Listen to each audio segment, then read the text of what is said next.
vous plaît, en début de semaine, si je ne me trompe pas, vous avez fait un post sur NS Wandi. Ah oui, pouvez-vous nous dire exactement ce que vous aviez dit dans ce post? Je pense que le post est là. Je peux dire, laissez-moi une minute pour dire ça. Allez-y. Les gens sont très en colère chez moi que j'ai dit que NS Wandi, bon, NS Wandi a été exécuté le 15 janvier.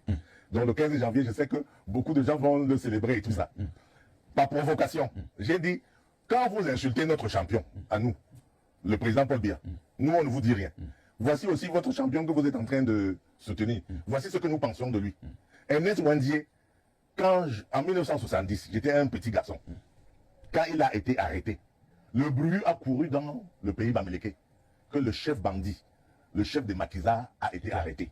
Voilà ce que j'ai dit. Et je leur ai dit que voici ce qu'on avait dit. J'ai entendu. Que c'était pas moi. C'est pas moi. Voici ce que j'ai dit. C'est ce qu'on. Maintenant, vous dites que c'est un héros. Voilà ce qu'on disait de Ernest Wandié. Et j'ai fait dans ce poste-là que voilà comment. Alors, ils sont trop énervés que Momo a sali l'image de. Mais quand même, il faut être sérieux. La question fondamentale, c'est qu'il faut interroger cette période qui a divisé l'Ouest et qui aujourd'hui a des impacts sur notre vivre ensemble.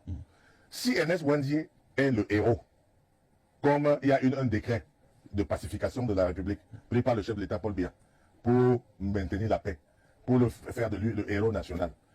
Ceux qui ont tué mon père, le chef Bafou, le chef Ngouajo, le 22 septembre 1959, et qui se réclament de Ernest Wandié, qui se réclament comme étant ses partisans.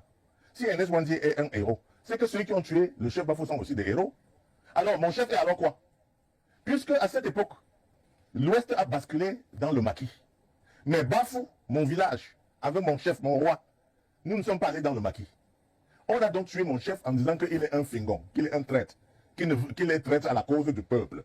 Le peuple dont il parle encore aujourd'hui. Ce n'est pas le peuple camerounais. C'est le peuple. Donc on a tué mon chef. Parce qu'il a refusé de faire la guerre. On est allé à la chefferie et on l'a éventré. On l'a tué. D'accord? Et ce sont les chefs, les chefs voisins qui se sont réunis pour dire que allons punir notre chef. Et j'ai donc posé la question dans mon poste. En quoi est-il différent de Phil Marshall qui tue les gens dans le nord-ouest et le sud-ouest? En quoi sont-ils différents? Moi, j'abrite chez moi les gens qui sont venus du nord-ouest et du sud-ouest. Ils ont fui de chez eux. Comme hier, nous aussi, nous avons fui notre village parce que le maquis était là. Ma mère avait fui avec mon père pour me cacher à Tchang. Parce que les autres fuyaient pour dormir en forêt. Nous, on est partis pour dormir chez maman Jeanne, là-bas au marché B, à Tchang. C'est là où nous sommes restés, jusqu'à ce que le maquis ait fini, avant qu'on nous a ramenés au village. Nous étions des déplacés de guerre. Je pose donc la question.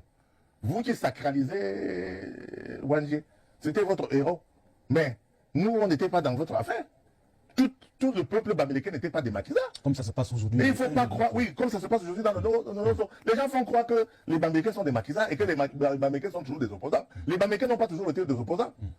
Il y avait M. Wandié, il y avait les Momopol, il y avait les Singa Martin, il y avait les Fotso qui étaient des chefs.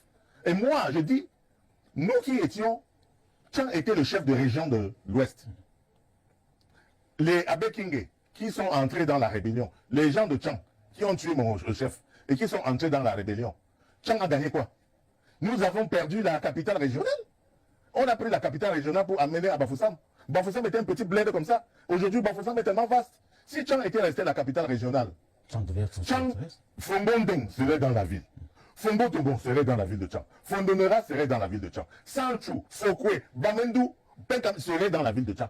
La ville de Tchang serait étendue. Le goudron serait partout là-bas. Donc nous avons perdu. On a mal interprété votre poste. Non, bon, vous savez, moi, j'ai la responsabilité de ce que je dis. Les autres ont la responsabilité de ce qu'ils entendent. Ils veulent entendre autrement. Même s'ils entendent bien ce que je dis, ils vont transformer ça pour me faire mal voir. Ils n'aiment pas. Il y a ceux qui m'aiment. Heureusement, ils sont très nombreux. Sinon, moi, j'aurais déjà fermé ma bouche. Mais parce que je vois qu'il y a ceux qui comprennent mon discours. Dans le pays bamileke, à Tchang, les gens ont compris mon discours. Je suis allé faire ce discours-là à Tchang. J'ai dit, vous avez perdu la capitale. Et vous avez tout perdu. Aujourd'hui, vous pleurez qu'on n'a pas goudronné Fongoundé.